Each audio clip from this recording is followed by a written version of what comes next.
Right now, I am holding the decapitated head of my father. And please don't think this is weird. Please listen to me. You will understand. I know how that sounds. I know what a normal person is supposed to do when they see something like this. Scream. Call the police. Run outside and throw up. I did throw up, actually. But that was because some of his blood got in my mouth when I pulled him off the kitchen floor. It tasted like metal and salt. I rinsed my mouth out in the sink. Then I rinsed his hair because some of the blood had dried into it and made it stick to his forehead. My father hated having messy hair. He would get angry if I touched it when I was a kid. So I fixed it for him. That is not the weird part. Please understand that. The weird part would have been leaving him down there beside his body like he was garbage. I couldn't do that.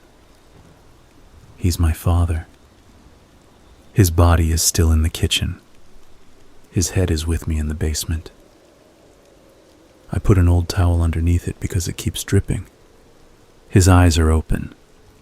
I tried closing them twice, but they keep opening again. I know that's just because of the muscles.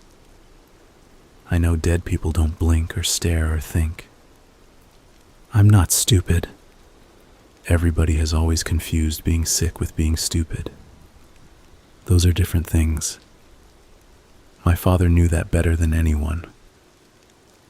He used to tell people I was slow. That was his word. Slow. He would say it to teachers, doctors, neighbors, police, my own sister. Caleb is a little slow. I wasn't.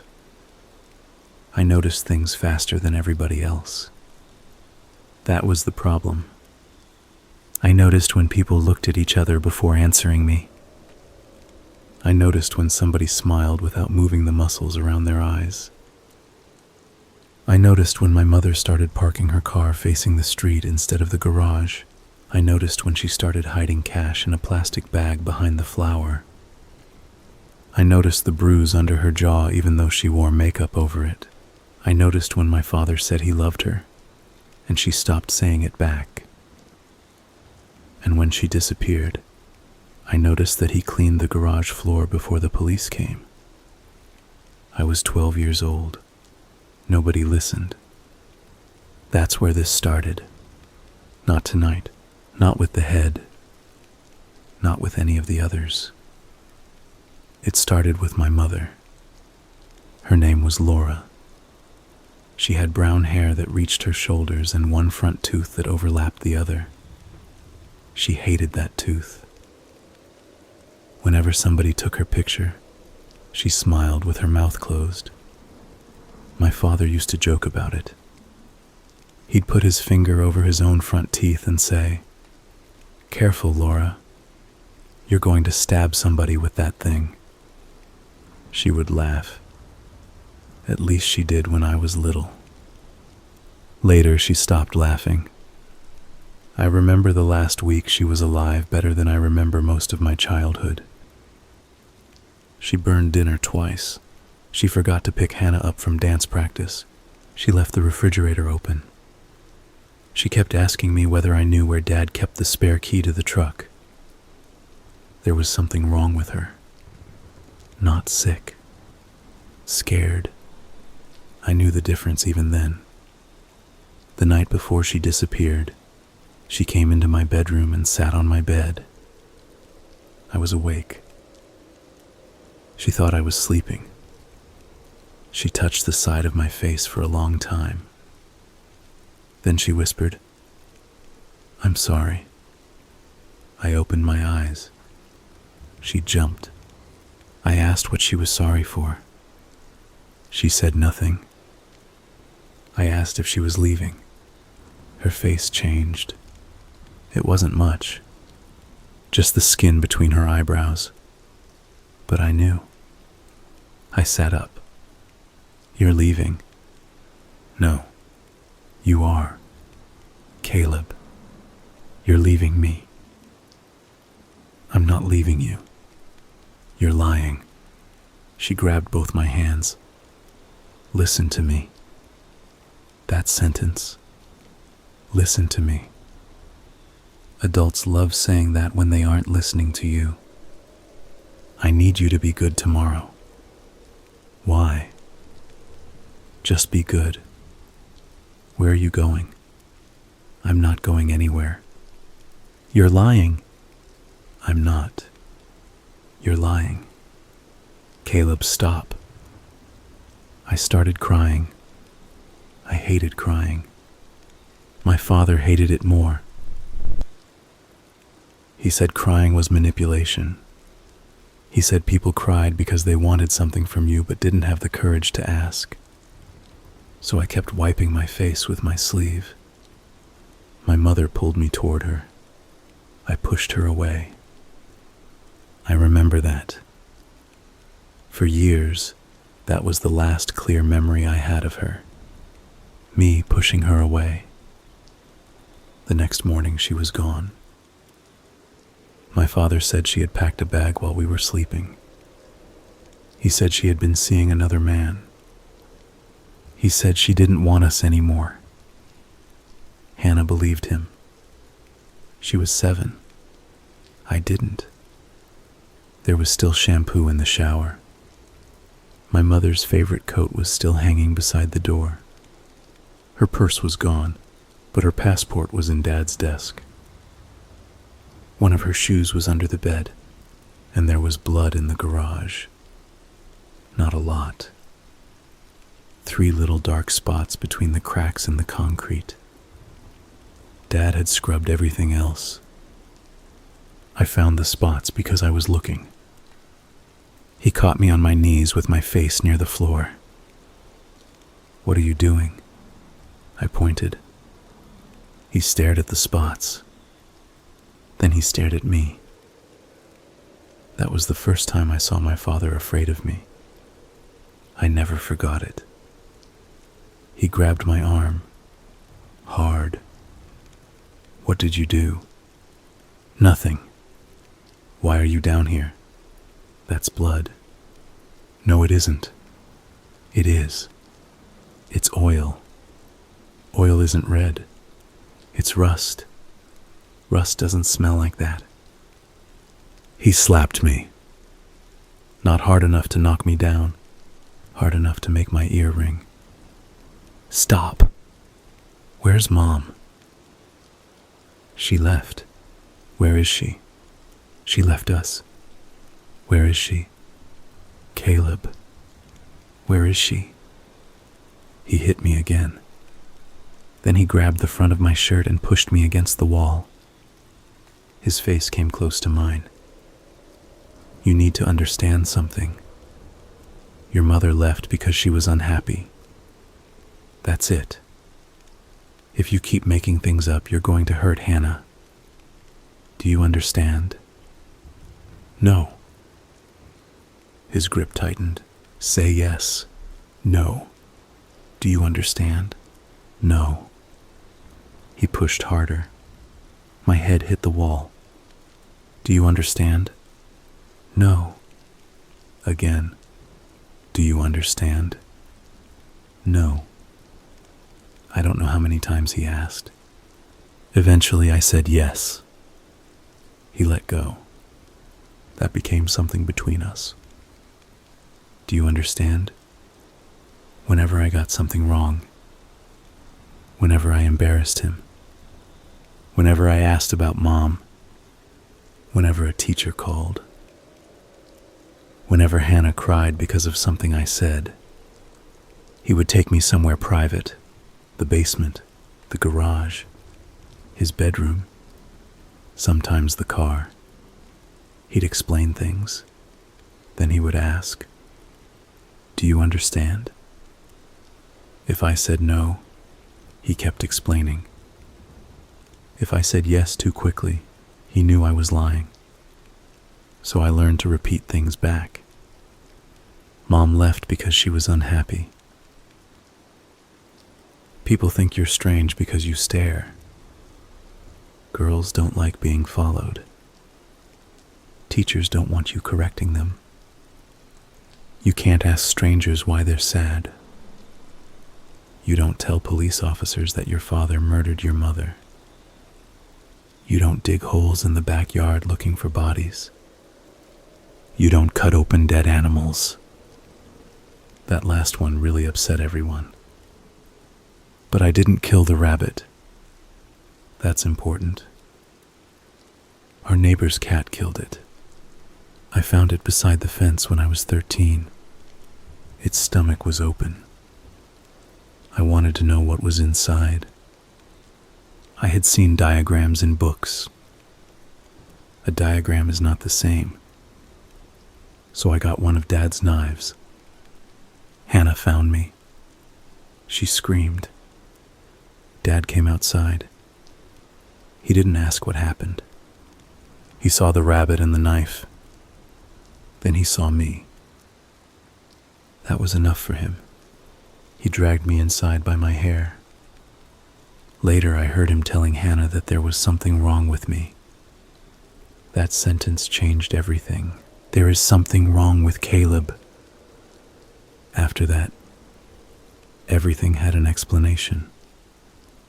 If I got angry, something was wrong with me. If I got scared, something was wrong with me. If I said Dad was lying, something was wrong with me. If I said Mom had been murdered, something was wrong with me. They took me to doctors, a lot of them. Some were kind. Some talked to me like I was 5. One asked if I heard voices. I told her everybody heard voices unless they were deaf. She didn't like that answer. I knew what she meant. No, I didn't hear people who weren't there. Not then. She asked if I believed people were plotting against me.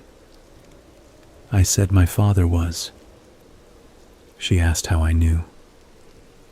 I told her about the blood. She wrote something down. I hated when they wrote while I talked. It felt like they were deciding what I meant before I finished saying it.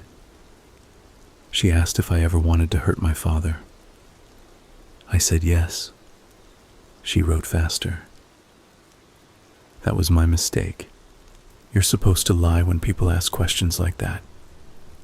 Normal people lie constantly. Then they punish you for being dishonest. Nobody explains that to children. I spent 2 weeks somewhere with doors that didn't have handles on the inside. When I got home, Dad had replaced the basement lock. He told me I wasn't allowed down there. That made me certain. Because if there was nothing down there, why lock it? For 3 years, I tried to get into that basement. I stole keys. I broke a window. I unscrewed part of the door frame. Dad kept catching me. Every time he asked the same question. Why can't you just let this go? Because Mom didn't leave. That's why. People who leave take things. People who run away take their favorite coat. People who abandon their children don't come into their son's room the night before and apologize while they think he's asleep. Something happened. I knew it. The problem was, I was the only person who knew it. That does something to you. Imagine standing in a room where everybody keeps telling you the wall is blue when you can see it's red. At first you argue. Then you check your eyes. Then you check the light. Then you touch the wall. Eventually, you start wondering whether every color you've ever seen was wrong. That's what my father did to me. By the time I was 16, I didn't trust anyone. Not even Hannah. Especially Hannah. She loved him. I couldn't understand that. He never hit her. Not like me. He bought her things. He went to her school events. He hugged her when she cried. Once I asked why he treated her differently. He said, because she doesn't make me afraid. I remember smiling. He asked why. I said, good. He hit me for that. When I was 17, Hannah found me in her room. I wasn't doing anything bad. I was looking through her phone. I know that's bad now. But I wasn't looking for pictures. I was looking at messages between her and Dad. I wanted to know what he told her about me when I wasn't around. She caught me. She screamed. Dad came running. She said I'd been going through her things. I tried explaining. Dad punched me in the mouth. My lips split against my teeth. Hannah started crying. I wasn't angry about the punch. I was angry because she was crying like I had hurt her. I looked at her and said, "Why are you pretending?" She backed away. That was the first time my sister looked at me the way everyone else did. After that, she locked her bedroom door. I left home when I was 19. Dad helped. He found me an apartment and paid the deposit. People thought it was generous. It wasn't. He wanted me gone. The apartment was 20 minutes away. I got a job unloading trucks behind a grocery store. I was good at it. Boxes don't misunderstand you. If something weighs 30 pounds, it weighs 30 pounds. It doesn't tell somebody else you made it uncomfortable. It doesn't smile when it's angry. It doesn't say I'm fine when it hates you. I liked nights. Fewer people. I worked with a man named Simon.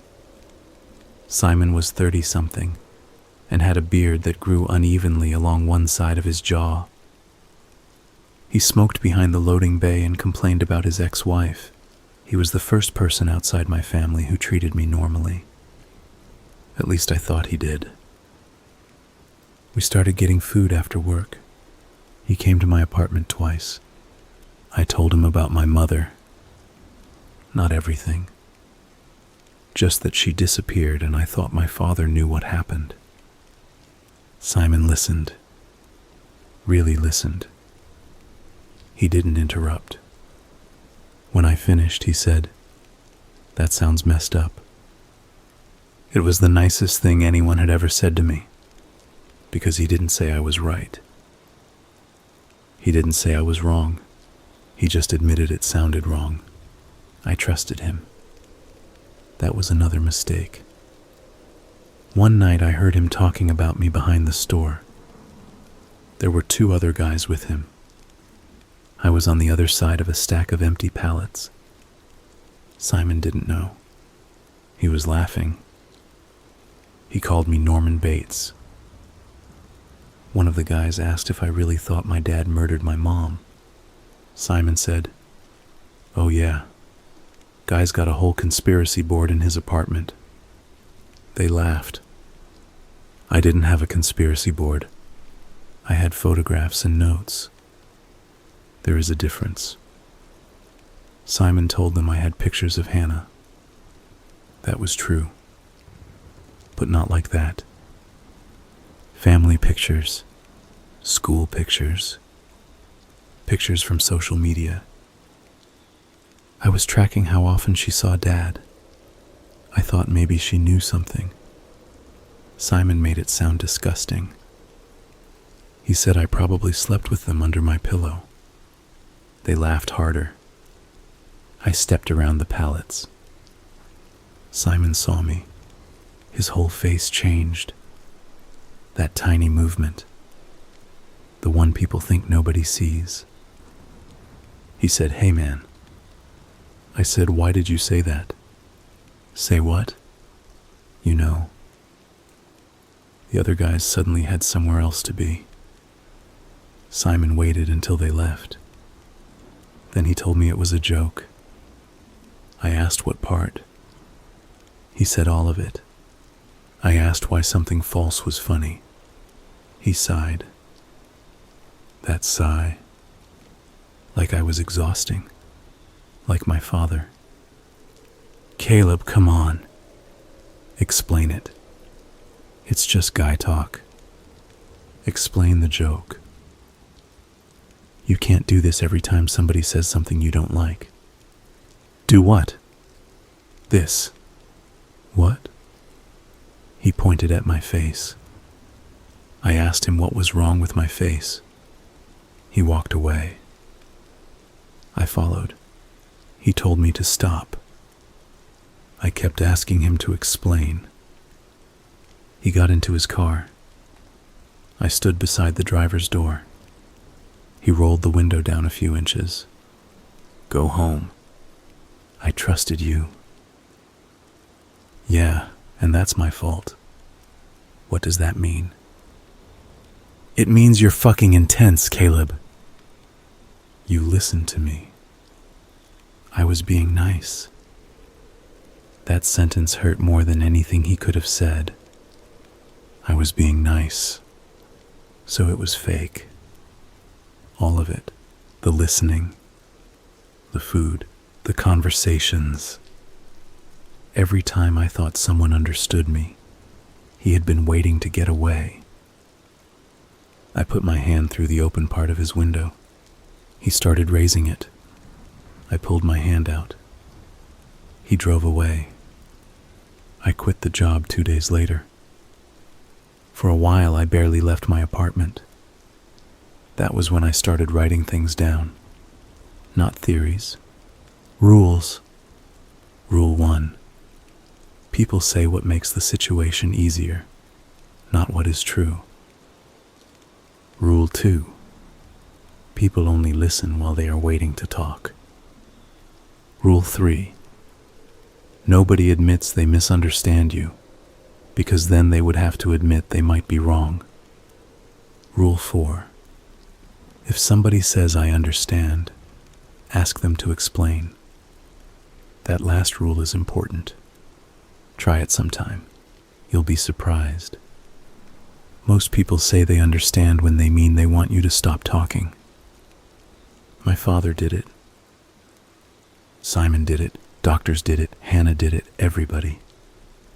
I needed somebody to actually understand. Just one person.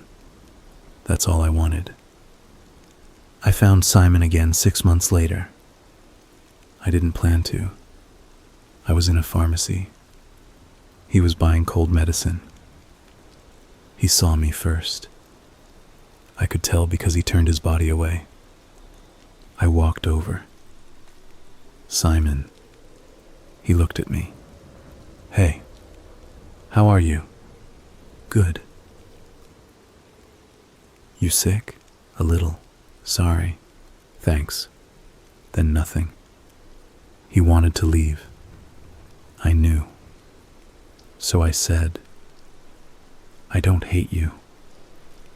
His eyes moved toward the exit. I know. No, you don't. Okay. I thought about what happened. Caleb, I really don't. I was wrong. That made him stop. He looked at me properly. I continued. I shouldn't have expected you to understand if I didn't explain myself correctly. He nodded. Yeah, okay. I would like to try again. Try what? Explaining. He looked scared. Not terrified. Not yet. Just uncomfortable. I don't think that's a good idea. Why? Because I think you should talk to someone. I am talking to someone. You know what I mean. A doctor. Yeah. They don't listen. He rubbed his forehead. Then he said he had to go. I watched him walk away. I followed him home. I know. This is the point where you decide I was already dangerous. Maybe I was. But following someone isn't murder. People follow each other constantly. Private investigators do it. Police do it. Companies track your phone. I followed one person in a car. The difference is permission.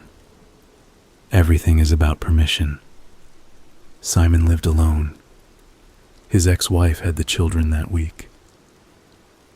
He left a bathroom window open. I waited until he was asleep. I went inside. I sat in his living room for almost an hour before I woke him. I wanted to do it right. No anger. No shouting. I had written everything down. 8 pages. My childhood. My mother. My father. Why I watched people. Why I stared. Why I sometimes asked questions people didn't like. Why I had pictures of Hannah. Everything. I woke Simon by turning on his bedroom light. He screamed. I expected that. I told him I wasn't there to hurt him. He reached for his phone. I took it. He tried to get out of bed. I showed him the knife. That was the moment things became different. Before that, I could still pretend I was asking. The knife meant I wasn't asking. I understand that now. At the time, it felt necessary. Because people always leave. You can't explain something if the other person keeps walking away. I made him sit in a chair. I tied his wrists. Not tight. He said he'd listen. I told him not to say that until I was finished. Then I read the pages. All 8. At first he cried. Then he got angry. Then he went quiet. I asked questions afterward. What happened to my mother? You think your father killed her? No. What happened? I don't know. Good. That was honest. Why do I keep pictures of Hannah? Because you're worried about her. Why? Because you think your dad might hurt her. Good. Why did I follow you? Because you're angry at me. Wrong. I explained again. He nodded. I asked again. Why did I follow you? So you could explain. Good. Why did I bring the knife? He hesitated. So I couldn't leave. That wasn't the answer I wanted. But it was true. I remember sitting across from him and feeling something I hadn't felt before. Calm, not happiness. Relief. For once, nobody could interrupt me. Nobody could walk away. Nobody could change the subject. He had to hear the whole thing. I untied him. That might surprise you. I really did. I told him he could leave. He rubbed his wrists. He stared at me. Then he asked, "Are you going to do this again?" No. He nodded. He moved toward the bedroom door. Then he turned and hit me. Hard. I fell against the dresser. He ran. I grabbed his leg. He kicked me in the face. I pulled him down. His head hit the floor. He tried crawling. I got on top of him. He screamed for help. I put my hand over his mouth. He bit me. I hit him. Once. Twice. More. I don't know. Eventually he stopped fighting. There was blood under his nose. His eyes were open. I shook him. Nothing. I put my ear against his chest. Nothing. I panicked. I tried pushing on his chest. I called his name. I slapped his face. He didn't move. I sat beside him for a long time. Then I noticed something. His expression was different. Not scared anymore. Not annoyed. Not pretending to be nice. Nothing. Just Simon. For the first time since I'd known him, there was nothing between what he was and what I saw. I touched his face. I talked to him. I told him I was sorry. He didn't interrupt. I asked whether he understood. He didn't lie. That thought stayed with me. I left him there. The police decided somebody had broken in. They questioned me because we'd worked together. I told them I hadn't seen him in months. That was a lie. See? I learned. They didn't arrest me. I moved. I found another job. For almost a year, I didn't hurt anyone. I thought about Simon every day. Not the killing. The chair. The 8 pages. The way he finally understood the important parts. I started thinking the problem wasn't people. The problem was the situation. People can't understand you when they have choices. They think about leaving. They think about their phone. They think about what they're eating later. They think about what they're going to say next. Take those things away, and they become very good listeners. I know how that sounds. I'm not defending it. I'm explaining. Those are different things. There were 4 after Simon. 5 if you count my father. I don't count my father the same way. The others had names. Megan, Arthur, Luis, Rachel. I don't expect those names to mean anything. They weren't chosen because they were bad people. That's another thing movies get wrong. People think someone like me must choose people who deserve it. Abusers, bullies, criminals. Sometimes you choose somebody because they smile at you in a laundromat. Megan did. She was 28. She worked at a dentist's office. She asked what book I was reading. We talked for 12 minutes. She said I seemed interesting. I spent 3 days thinking about that word. Interesting. I wanted to know what she meant. When I saw her again, I asked. She laughed. Just interesting. How? I don't know. You're different. Different good or different bad? Good. Why? She started looking uncomfortable. I kept asking. She left before her clothes were dry. I knew I'd done it again. I had pushed too hard. So I followed her.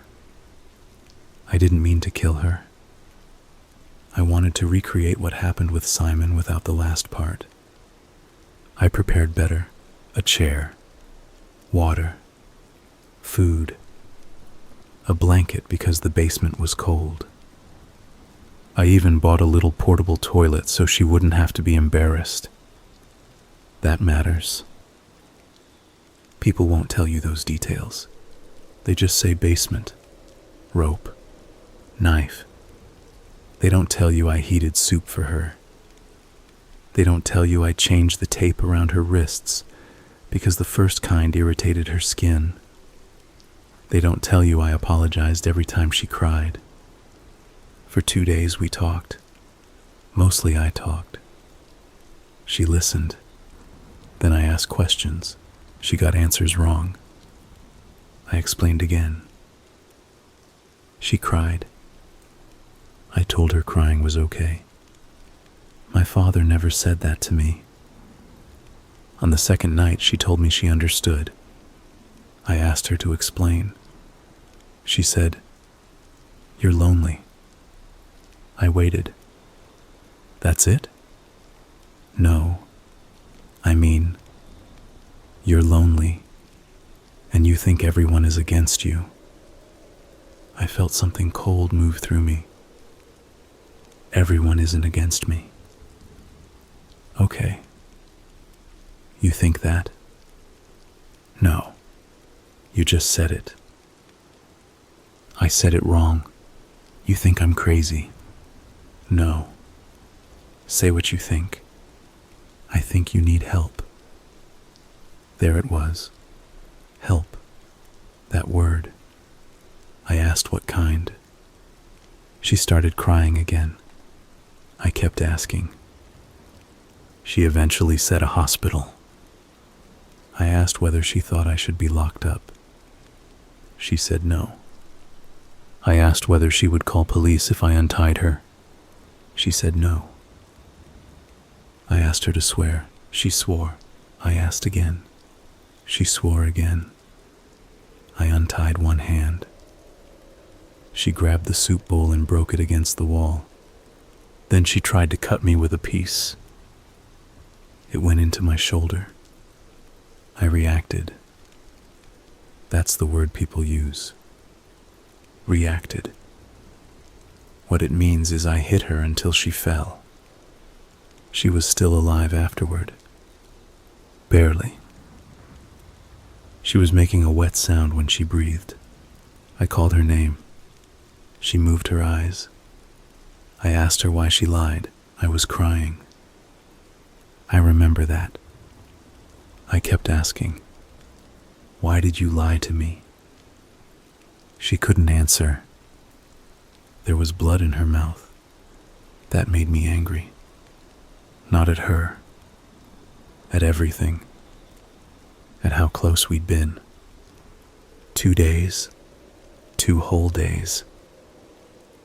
And she still didn't understand. I put my hands around her throat. It took longer than I thought. Afterward, I sat beside her until morning. Then I did something that I have never been able to explain without people deciding they already understand me. I cut off her head. Not because I wanted it. Not because I liked it. I hated doing it. I was sick twice. But I needed to know something. When Megan was dead, she looked peaceful, like Simon. I wanted to see if that changed. So I sat her head on the workbench. I talked to her. I asked the same questions. I knew she couldn't answer. That was the point. There was finally no wrong answer, no lie, no promise she would break.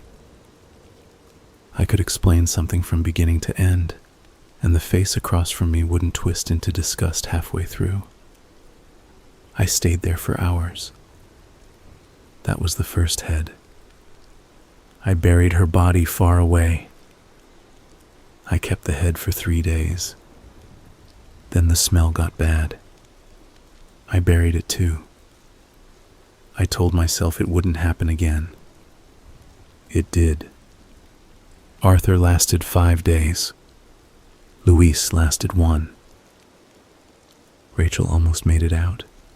Rachel was different. She fought constantly. She kicked, spat, called me names. She never pretended. I respected her. On the 4th day, she said, "You don't want me to understand you." I asked what she meant. "You want me to agree with you?" No. Yes. Those aren't the same. I know. Then why would you say that? Because every time I understand something you don't like, you tell me I'm wrong. I stared at her. She continued, "You don't want somebody to know you. You want somebody to tell you that you're good. I'm not asking you to say I'm good. You are. No. Then let me say you're bad."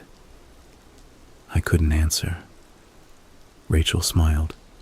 Her lip was split. One eye was swollen because she had hit her face against the floor trying to knock the chair over. "You can't. Can't what? You can't let me understand you if I understand something you hate. I told her she was twisting things. She laughed. I hated that. She said, "Your dad really fucked you up." I hit her. Immediately. I didn't think. She looked back at me. There. I apologized. There you are. Stop. That's you. Stop. Not the sad little boy, not the misunderstood guy. That's you. I hit her again. She laughed again. Do you understand now? I left the basement. I didn't go back until the next morning. She was dead. The chair had fallen sideways. The rope around her neck had tightened when she tried to crawl.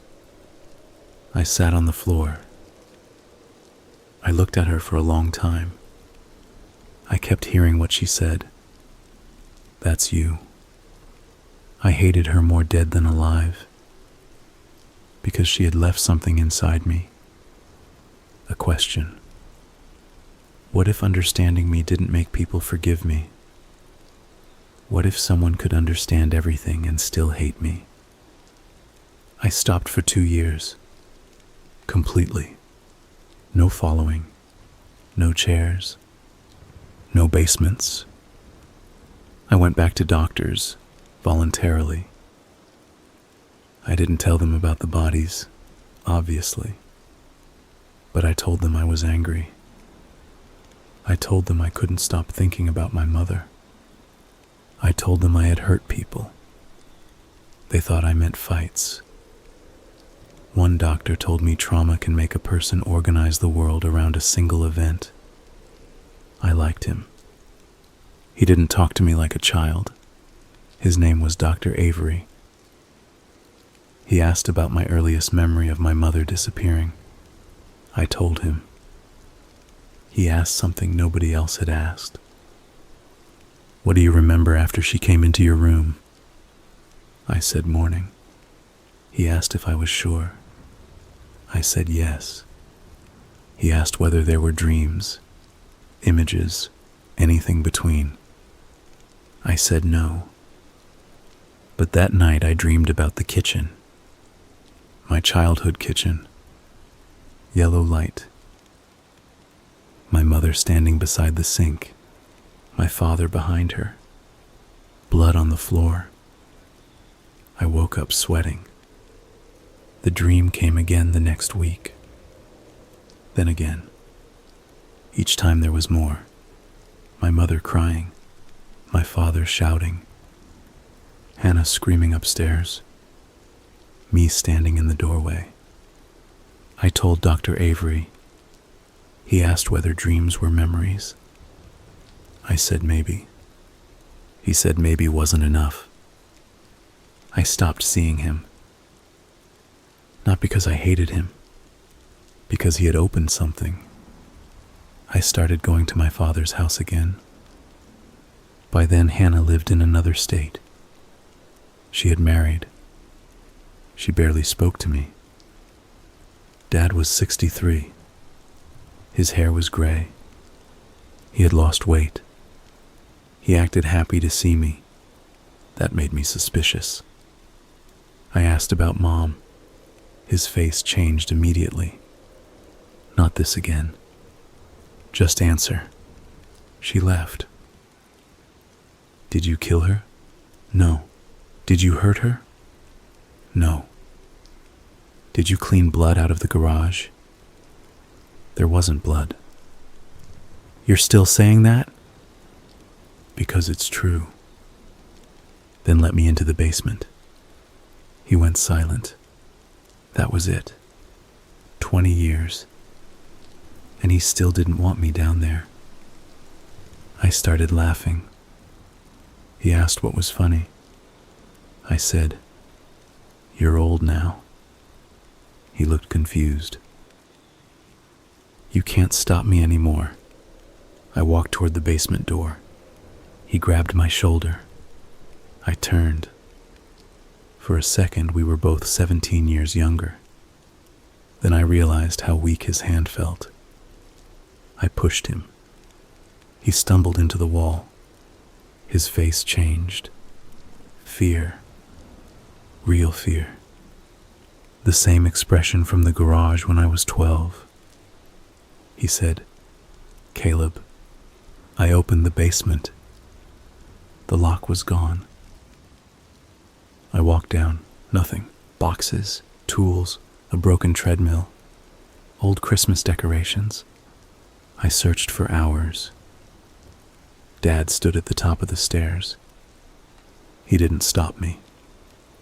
I pulled everything apart. Nothing. No body. No blood. No hidden room. I ripped paneling off one wall. Nothing. I smashed a cabinet. Nothing. Finally, Dad said, "Are you finished?" I asked why he used to lock it. He said, "Because of you." I looked at him. You were obsessed. You'd come down here and dig holes in the floor. You broke tools. You cut yourself open once because you thought there was a tracking device in your arm. I never did that. Yes, you did. No. You were 14. No. I took you to the hospital. I didn't remember.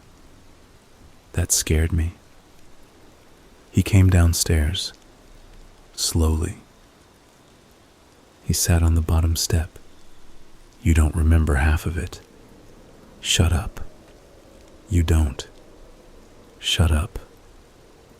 You think I wanted people to think you were sick? You told them. Because you were. Shut up. You scared Hannah. I protected Hannah. She was terrified of you. Because you taught her to be. He rubbed his face. You scared Hannah. I protected Hannah. She was terrified of you. Because you taught her to be. He rubbed his face. Then he said something I had waited my whole life to hear. "I'm sorry." I laughed and I couldn't help it. Now? I should have told you years ago. Told me what? He looked at the floor. My body went cold. I knew. I knew this was it. Where is she? He didn't answer. I stepped closer. Where is Mom? He started crying. I had seen my father angry, drunk, injured, afraid. I had never seen him cry. I grabbed his shirt. Where is she? Caleb, tell me. I can't. Tell me. You don't want this. I shook him.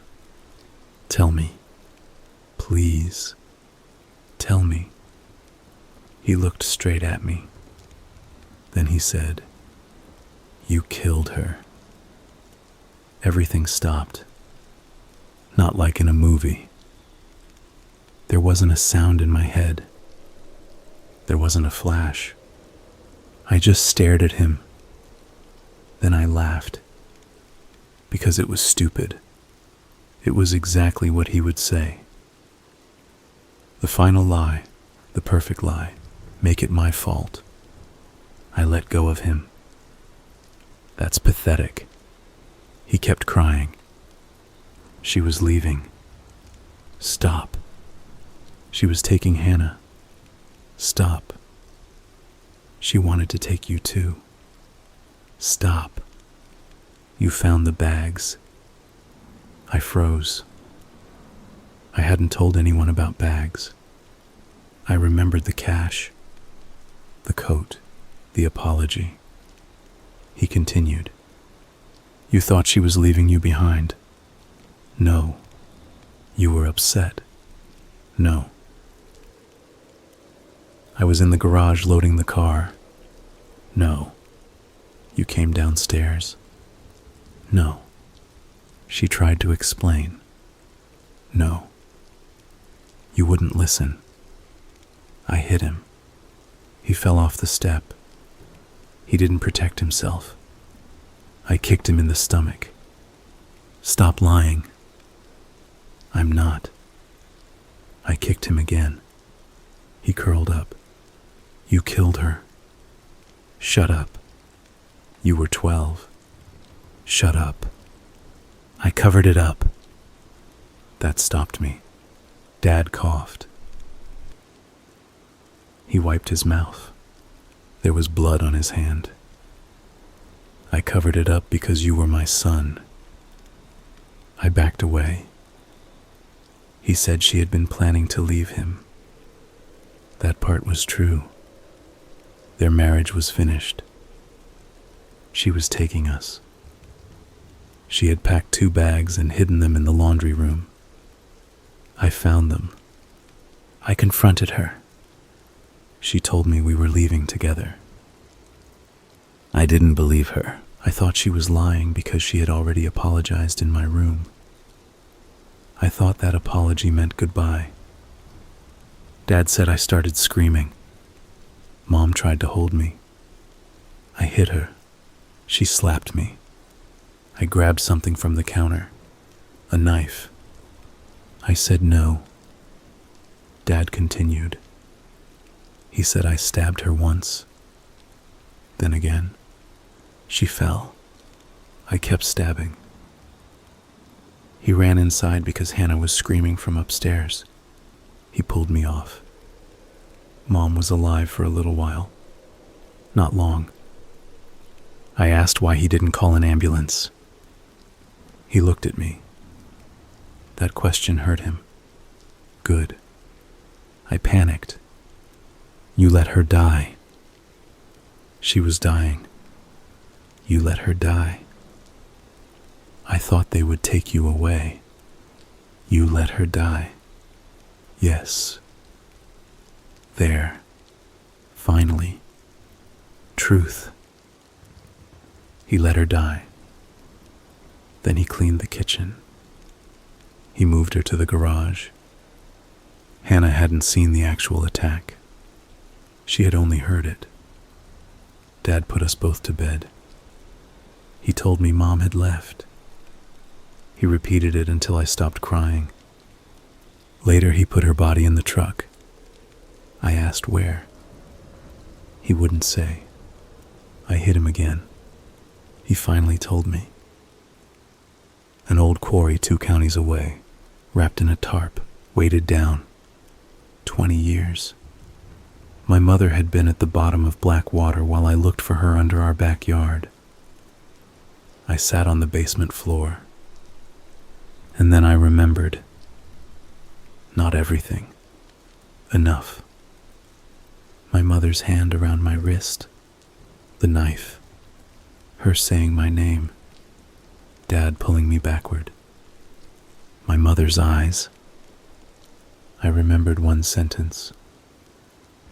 Not from him. From her. Caleb, you're hurting me. I started screaming. Dad tried to hold me. I pushed him away. I screamed until my throat hurt. Then I crawled into the corner like a child. He sat several feet away. Neither of us spoke. Eventually I asked, "Why did you hit me?"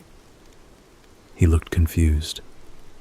After, because I was angry. You knew. Yes, you knew what happened to me. Yes, and you hit me. Yes, you told everyone I was dangerous. You were. But you knew why. He nodded. You made me think you killed her. I was trying to make you forget. You kept the basement locked. Because every time you remembered something, you became violent. You told Hannah I was sick. You were sick. I needed help. I know. You punished me. I know. I needed you to explain. I didn't know how. That was when I understood my father. Actually understood him. He was a coward. That was all.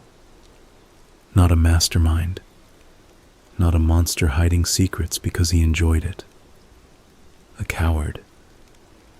His wife was dead. His son killed her. His daughter was crying upstairs. And instead of doing the hard thing, he hid it. Then every year after that, he hid it again. He beat me because I reminded him. He locked doors because I asked questions. He told doctors half-truths. He made me doubt my own mind because it was easier than admitting what he had done. He made me into a secret. And secrets rot. I asked if Hannah knew. He didn't answer quickly enough. Does Hannah know? Not everything. What does she know? She remembers more than you think. What does she remember? You holding the knife. I felt sick. She was 7. She saw you afterward. Why didn't she say anything? I told her it was an accident. What else? Caleb. What else? He hesitated. Then he said Hannah remembered Mom screaming my name. Not Dad's. Mine. That was why she locked her bedroom door when we were teenagers. That was why she cried when I went through her phone. That was why she moved so far away. She hadn't been brainwashed. She remembered. All these years I thought I was protecting her from him. She had been protecting herself from me. I went home. For 3 days I barely slept. I looked at the photographs on my wall. Hannah at 16. Hannah graduating. Hannah getting married. Her husband. Their daughter. I had a picture of the little girl too. My niece. I took everything down. Then I found Rachel's old file. I kept files. Not trophies. Records. There's a difference. Although I understand most people won't care. Inside Rachel's file was a page where I'd written what she said. You don't want me to understand you. You want me to agree with you. That's you. I stared at those sentences. Then I started laughing. Because Rachel had understood. That was the joke. Of all of them, Rachel understood me. And I hated her for it. I had spent my entire life asking for understanding. The moment someone gave it to me, I killed her. I called Hannah. She didn't answer. I called again. Nothing. I left a message. I'm sorry. I waited. The next day she called. Her voice was careful. Sorry for what? I started crying. I told her Dad told me. Silence. Then she asked, Told you what? Mom. Long silence. You remember. Caleb. You remember me. She started crying too. Please don't do this. Why didn't you tell me? You were sick. Everyone says that. You were. I was 12. I know. Why didn't you help me? I was 7. I had no answer. She continued. Dad told me you didn't remember. He told me never to bring it up. Did you hate me? No. You're lying. I was afraid of you. That's different. Yes. Are you still? She didn't answer. That hurt. I asked again, "Are you afraid of me?" "Sometimes." "Why?" "Because you don't know when to stop." I looked at Rachel's sentence. "Do you understand me?" Hannah started sobbing. "Caleb, please."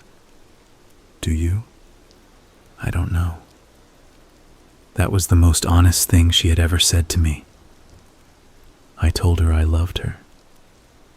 She said she loved me too. Then she asked me to see Dr. Avery again. I promised. I meant it. I really did. But first I needed to finish something. I went to my father's house. He opened the door and immediately knew something was wrong. Maybe it was my face. I asked him to sit in the kitchen. He did. I put my old pages on the table, the same pages I had read to Simon. I kept copies. I told Dad we were going through everything. He said no. I put the knife on the table. He looked at it, then at me. "Caleb, sit." He sat. I tied his hands. He didn't fight much. That disappointed me. Part of me wanted the old version, the man who could throw me into a wall. But he was gone. Just an old man. I read the pages, my childhood, the blood, the rabbit, the doctors, the basement, Simon. I told him about Simon. His face changed. Then Megan, Arthur, Luis, Rachel. By the end, he was shaking. He whispered, "Oh God, no." "What?" "Don't do that." "Do what?" "Act like you didn't know." "I didn't know. You knew what I was. I knew you were sick. You made me sick." His mouth opened, closed. I leaned closer. "Say it." "I failed you." "Not enough." "I hurt you." "Not enough." "I'm sorry." "Not enough." He started crying. I hated how old he looked. I wanted him angry. I wanted him to become the person I'd carried inside me for 20 years. Instead, he whispered, "What do you want me to say?" "I want you to understand." "I do." "Explain."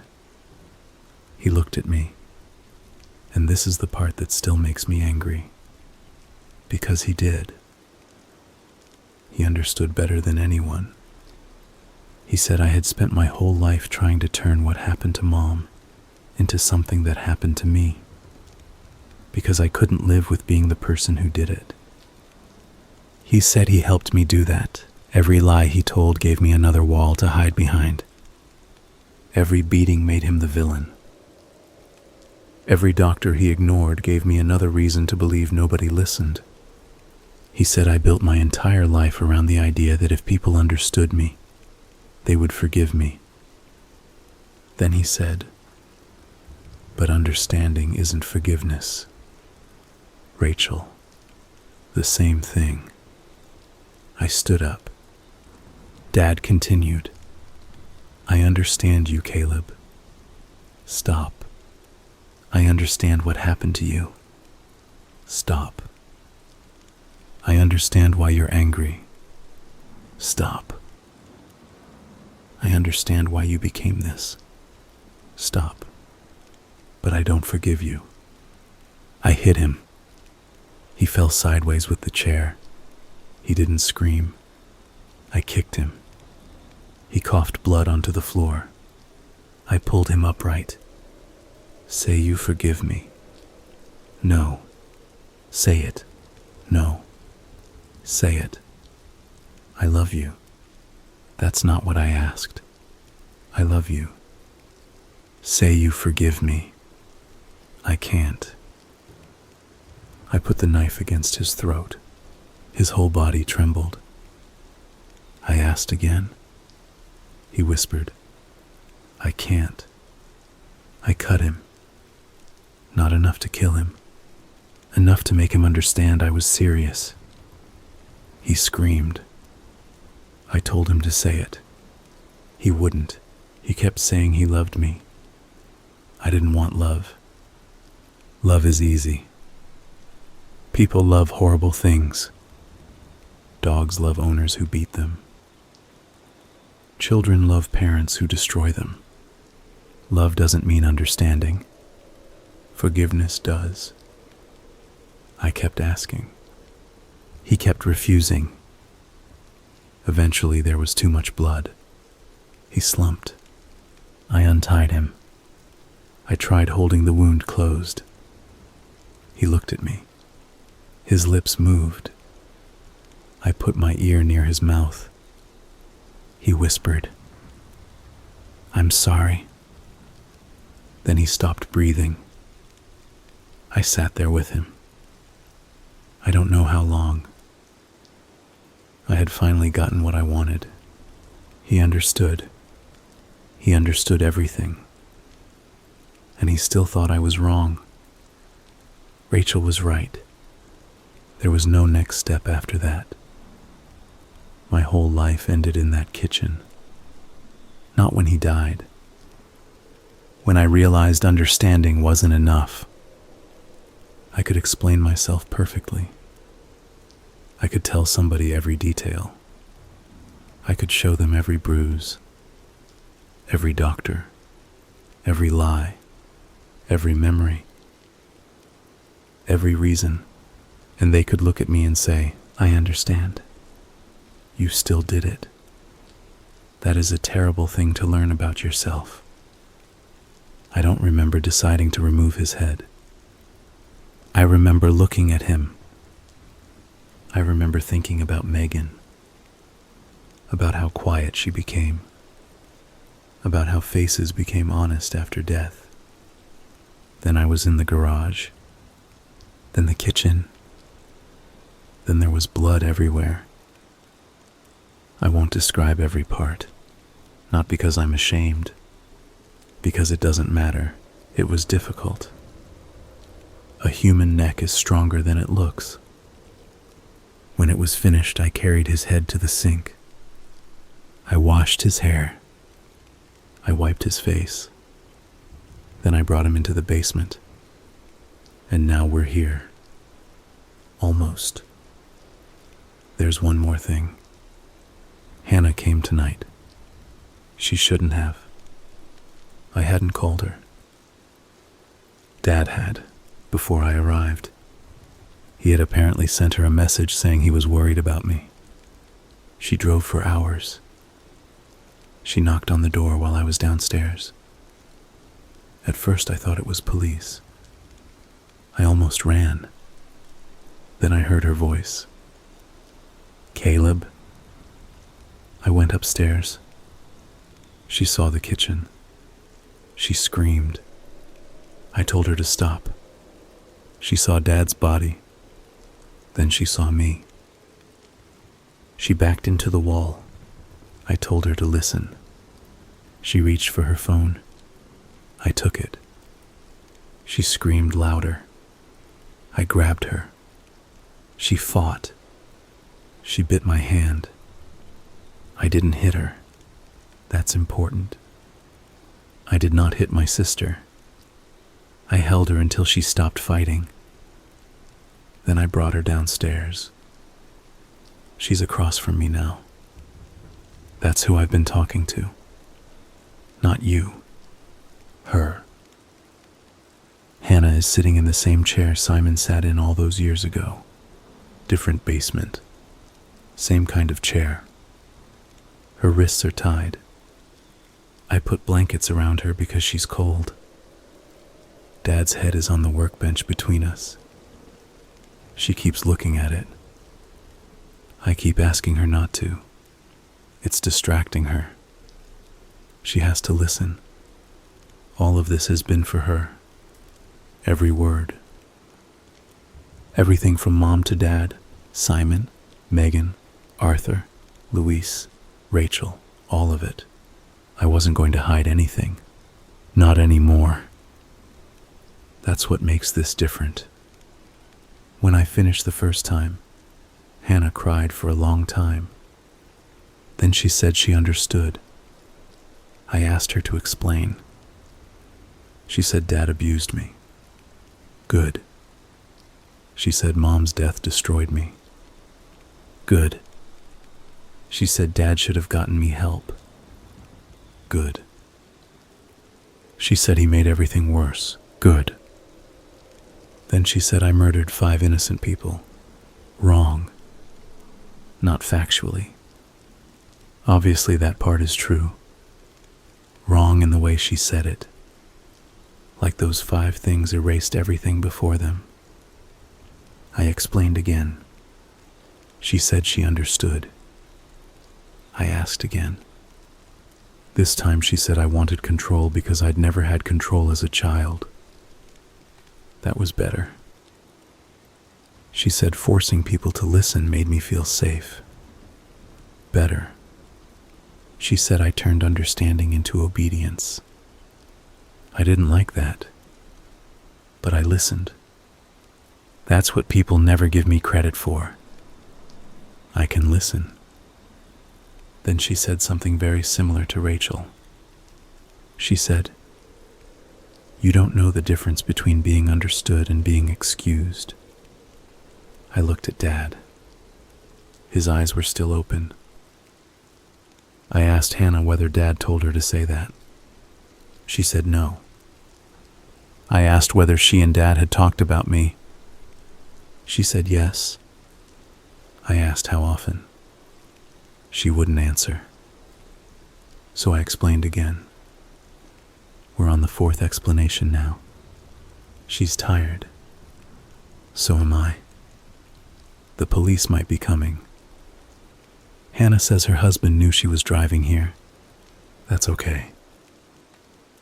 I think I can finish before they arrive. I asked her one more time if she understands.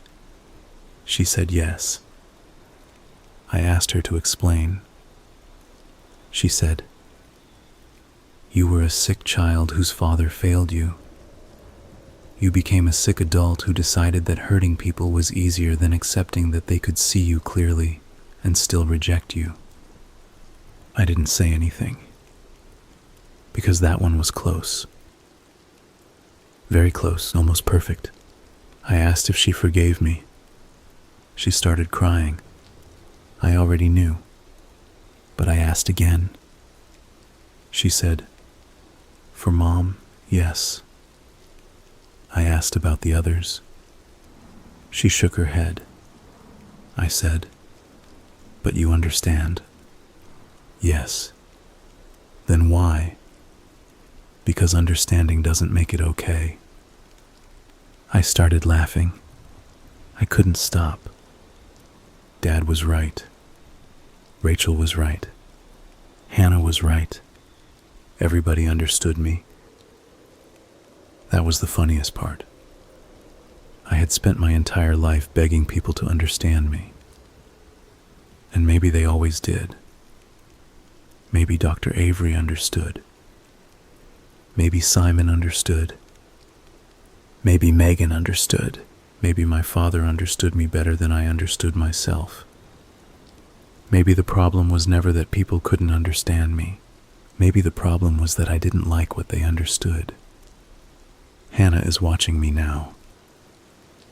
She's scared because I'm laughing. I told her it's okay. I told her I've finally figured it out. She asked me to untie her. I said I will. I think I will. I'm trying. But there's another problem. If I untie her, she will leave. She says she won't. She says she will stay. She says she will help me. She says we can call Dr. Avery.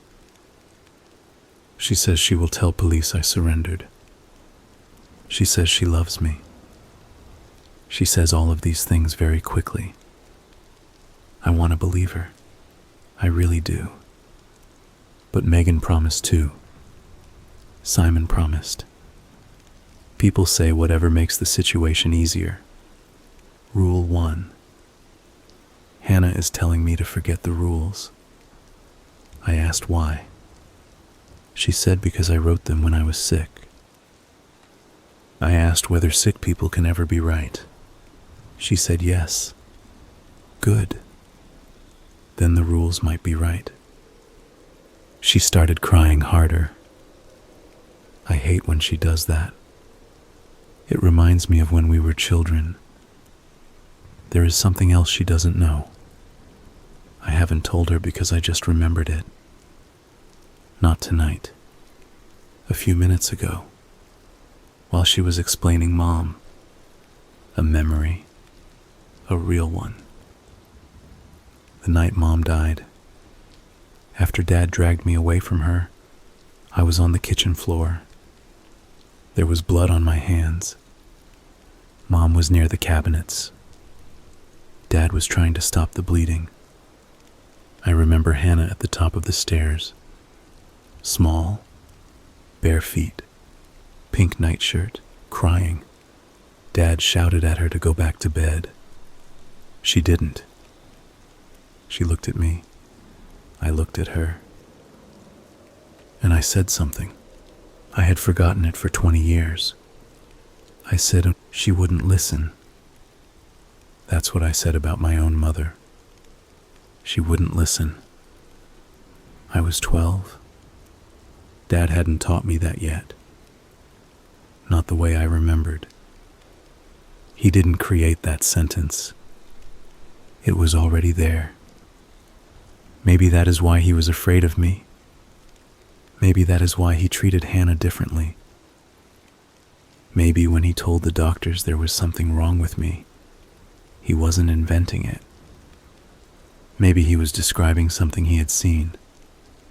Maybe some of the story I told myself was true, and some of it was just useful. I told Hannah this. She closed her eyes. I asked if she remembered. She nodded. That hurt. You heard me say it? Another nod. Why didn't you tell me? You would have killed me. I shouted at her. I didn't mean to. I asked why she would say that. She screamed back. For this, Caleb. Look at me. I did. She pulled against the rope. Look at Dad. I looked. Look at what you've done.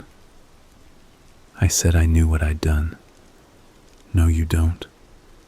I do. You keep turning it into a story. It's not a story. It is. You make everything a story where you're the person being hurt. Because I was hurt. Yes. She screamed it so loudly that I stopped. Yes, you were. Dad hurt you. Mom hurt you when she lied about leaving. Doctors failed you. I was afraid of you. Simon betrayed you. People laughed at you. All of that happened. I stared at her. She continued. And you killed them anyway. I told her she didn't understand. She laughed. Not because it was funny. Because she was exhausted. I understand you perfectly. Something inside me broke. Not anger. Something quieter. Maybe relief. I sat down. For the first time in my life, I believed someone. Hannah understood me. Completely. And she was terrified of me. There was nothing left to explain. I looked at Dad. Then at Hannah. Then at the knife. She saw me look. She started begging. I told her to stop. She begged anyway. I told her I wasn't going to hurt her. She asked me to move the knife away. I did. I pushed it across the floor. She stopped crying a little. I walked behind her chair. I untied one wrist, then the other. She didn't move. I untied her ankles. I stepped back. Go. She stared at me. Go. She stood slowly. Her legs almost gave out. She moved toward the stairs. Then she stopped. She turned. For one stupid second, I thought she was going to hug me. She said, "Come with me." I laughed. "Where?" "Outside." "No. Please. Police are outside." She didn't answer. I smiled. "See? I don't know. You're lying. I'm scared. That's not an answer." She took one step toward me. "Caleb, you said you were on his bedroom floor. About Megan in the basement. Arthur, Luis, Rachel. All those faces, all those hours of talking, all those explanations. I finally understood something. There isn't a sentence that fixes what you've done. There isn't a perfect explanation. There isn't a childhood sad enough. There isn't a father cruel enough.